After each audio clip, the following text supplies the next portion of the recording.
अच्छा, ये ज़रूरी नहीं कि आप चिकन मटन का ही इस्तेमाल करके टेस्टी रेसिपी बना सकते हैं। आज आप लोगों से शेयर करूँगी इतने ज़बरदस्त कुरकुरे करारे से स्नैक्स से इसे 2 ही चीज़ों से तैयार करेंगे और यकीन करें जो एक पीस खाएगा ना, खाता ही चला जाएगा।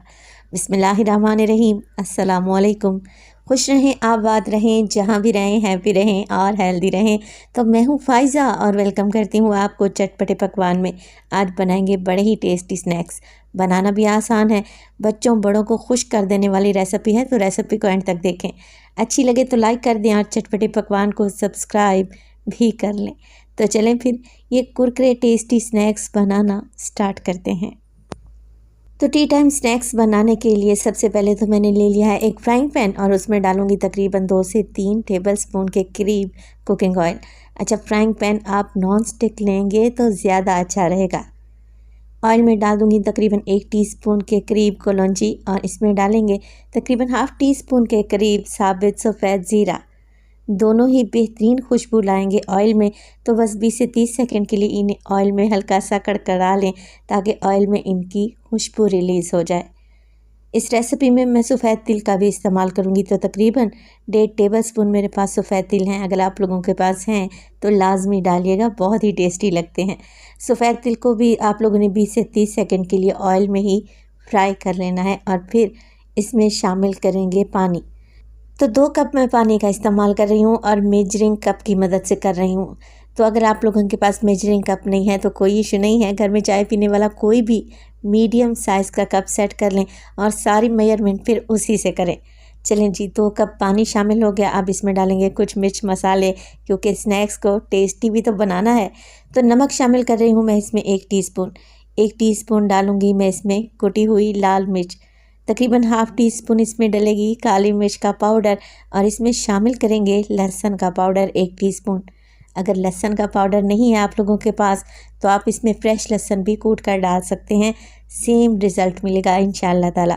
तो मैंने इसमें 1 टीस्पून लहसुन पाउडर भी ऐड कर दिया है। बस कुछ भी नहीं करना, पानी में अच्छा सा बॉयल आने दें। तो जैसे ही पानी में देखें बॉयल आना शुरू हो चुका है, अब इस स्टेज पर इसमें डालेंगे सूजी। जी हाँ, ये स्नैक्स सूजी से ही तैयार करेंगे और यकीन करें इतने कुरकुरे करारे बनकर तैयार होंगे कि आपकी सोच है। तो जिस कप से मैंने पानी मेयर किया था ना, बस उसी कप से मैंने 1 कप भर के सूजी ले ली है। सूजी बारीक वाली इस्तेमाल कर रही हूँ जिससे हलवा वगैरह बनाया जाता है। तो थोड़ा थोड़ा करके सूजी को ऐड करें ताकि इसकी गुठलियाँ ना बने। 1 कप सूजी 2 कप पानी, ये रेशो आप लोगों ने याद रखना है। तो 2 3 टेबलस्पून करके मैं सूजी ऐड करती जा रही हूँ और साथ के साथ गर्म पानी में मिक्स भी कर रही हूँ ताकि सूजी की गुठलियाँ ना पड़ें और अच्छे से मिक्सिंग हो जाए। जैसे ही सूजी को मिक्स कर लेंगे तो आप यहाँ पर देखेंगे कि सूजी फूलने लगी है। जैसे जैसे आप लोग मिक्स करते जाएंगे सूजी इकट्ठा होना शुरू हो जाएगी और पानी को सोख कर लेगी। बस जी, इसी कंडीशन में हमें सूजी चाहिए थी। बस आप इसको भूनना स्टार्ट करें इतना कि इसका सारा पानी ड्राई हो जाए, सूजी इकट्ठी होकर एक बॉल की शक्ल में आ जाए। तो बस 2 से 3 मिनट के लिए मज़ीद सूजी की भुनाई करेंगे ना, तो सारा का सारा पानी ड्राई हो जाएगा इंशाअल्लाह ताला। इस 1 कप सूजी से आप ढेरों ढेर स्नैक्स बनाकर तैयार कर सकते हैं।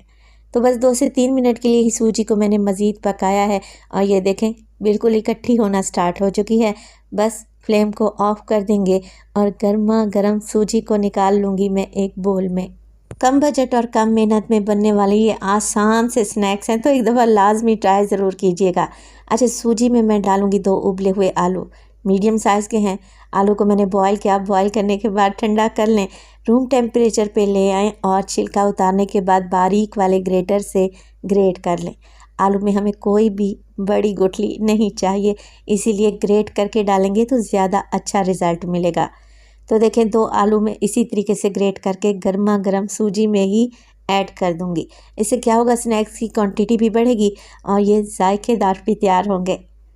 तो आलू ग्रेट हो चुके हैं। अब आता है बाइंडिंग के लिए क्या डाला जाए। तो मैं डालूंगी चावल का आटा। तो उसी कप से मैंने 1 कप चावल का आटा डाल दिया है। अगर चावल का आटा नहीं है आप लोगों के पास तो आप क्या करें, फिर कॉर्नफ्लोर डाल लें, आपको सेम रिज़ल्ट मिलेगा। ढेर सारा हरा धनिया भी इसमें शामिल करेंगे बारीक कटा हुआ, तो बहुत ही अच्छी खुशबू आएगी। तो बस जी अब कुछ भी नहीं करना, गर्मा गर्म सूजी को आप लोगों ने मिक्स कर लेना है सारी चीज़ों के साथ, और गर्म सूजी में ही आप लोगों ने सारा काम कर लेना है, क्योंकि अगर सूजी ठंडी हो गई तो फिर इसकी गुठलियाँ बन जाएंगी और जो कि मुश्किल से आप लोगों से हल होंगी और मिक्सिंग करना ज़रा मुश्किल हो जाएगा। तो गर्मा गर्म सूजी में ही सारी चीज़ों को मैंने देखे मिक्स कर लिया है। इस स्टेज पर आपको अभी भी ये मिक्स थोड़ा सा पतला लगे या चिपचिपा लगे तो मज़ीद चावल का आटा भी डाल सकते हैं। तो यहाँ पर देखें एक डो की तरह ये आटे की शेप में आ गया है, गूंद कर तैयार हो गया है। हाथों को हल्का सा ग्रीस करेंगे ऑयल की मदद से और एक थोड़ा सा पोर्शन इस मटेरियल का उठा लेंगे और काउंटर पर लेके आएंगे। तो ऑयल लगा देने से क्या होगा, ये हाथों पर चिपकेगा नहीं। अब आप लोगों ने एक लंबा सा रोल बनाकर तैयार करना है, बड़ा सा लंबा सा रोल बनाकर तैयार करें, बहुत ही आसानी से ये बन जाएगा और स्नैक्स को शेप देना बहुत ही आसान हो जाएगा। तो देखिए मैंने रोल बनाकर तैयार कर लिया है। और इसी स्टेज पर अगर तो रेसिपी आप लोगों को ज़रा सी भी अच्छी लग रही हो, रेसिपी को लाइक कर दें और चटपटे पकवान को सब्सक्राइब भी कर लें। आप सब लोगों का बेहद शुक्रिया। रोल बना लें तो तेज़ छुरी की मदद से 1 इंच के बराबर इसकी कटिंग करें। कटिंग करते जाएं और इस तरीके से स्नैक्स बनाते जाएं। हल्का सा रोलिंग पिन पर इन्हें घुमाएंगे ना तो बेहतरीन सी शेप आ जाएगी और ये इवन भी हो जाएंगे। तो सिर्फ 1 कप सूजी और 2 आलू की मदद से आप ढेर सारे स्नैक्स बनाकर तैयार कर सकते हैं, जो कि बड़े ही टेस्टी लगते हैं। तो इसी तरीके से सारे स्नैक्स आप लोगों ने बनाते जाना है, डो को रोल करते जाना है और स्नैक्स बनाते जाएं और एक डिश में अलहदा से रखते जाएं। तो देखें कितने ढेर सारे स्नैक्स बन गए और कितने क्यूट से लग रहे हैं माशाल्लाह से। चलें जी अब बारी आती है इन्हें फ्राई करने की। तो फ्राई करने के लिए आपको कुछ बातों का ध्यान रखना पड़ेगा। ऑयल को मीडियम टू हाई फ्लेम पे गरम करें। मैं बार बार आपसे कह रही हूँ ऑयल को मीडियम टू हाई फ्लेम पे गरम करें। अगर आपने ऑयल का टेम्परेचर लो रखा और ये स्नैक्स डाल दिए तो ये ऑयल अब्जॉर्ब कर लेंगे, ढेर सारा ऑयल इसमें जमा हो जाएगा और ये फट भी सकते हैं, तेल में खुल भी सकते हैं। तो ऑयल का टेम्परेचर मीडियम टू हाई रखें। जैसे बड़े बड़े से बबल्स आप लोग देख रहे हैं ना, बस इसी तरीके के बबल्स आने चाहिए, तब आपके स्नैक्स एकदम परफेक्ट बनकर तैयार होंगे। 1 से 2 मिनट के लिए तो इन्हें बिल्कुल भी ना छेड़ें और इसी तरीके से मीडियम टू हाई फ्लेम पे इन्हें फ्राई करें। उलटते पुलटते रहें जब तक इन पर अच्छा गोल्डन कलर नहीं आ जाता। तो ये स्नैक्स फ्राई करने में मुझे तकरीबन 7 से 8 मिनट लग गए हैं। सूजी अंदर तक पक जाएगी, ऊपर की लेयर बनेगी बेहद क्रिस्पी और शानदार और अंदर से ये होंगे एकदम सॉफ्ट। खाने में भी इनका टेस्ट बहुत ही ज़बरदस्त है, एक दफ़ा बना कर तो देखें। तो देखें लग रहे हैं ना टेस्टी। सारे स्नैक्स बनाकर मैं इसे तैयार कर लूँगी और इन्हें सर्व करेंगे केचप और गर्मा गर्म चाय के साथ। तो यकीन करें खाकर मज़ा आ जाएगा। देखें कितने क्रिस्पी बने हैं। बच्चों को तो ये स्नैक्स बहुत ही पसंद आएंगे, बड़े भी प्लेट चट कर जाएंगे अगर आप मेरे तरीके से ये टेस्टी स्नैक्स बनाएंगे। तो फिर देर किस बात की, मैं आपको चेक करवा देती हूँ कि ये कितने क्रिस्पी बने हैं। आज ही इस रेसिपी को ट्राई करें और अपना फीडबैक दें। अगर आप लोगों ने पूरी वीडियो को गौर से देखा है और रेसिपी को फॉलो करते हुए ये स्नैक्स बनाएंगे ना तो एकदम परफेक्ट बनकर तैयार होंगे। तो अपना बहुत सारा ख्याल रखिएगा, फ़ाइज़ा को अपनी दुआओं में याद रखिएगा। मुझे दीजिए इजाज़त। टिल देन अल्लाह निगहबान।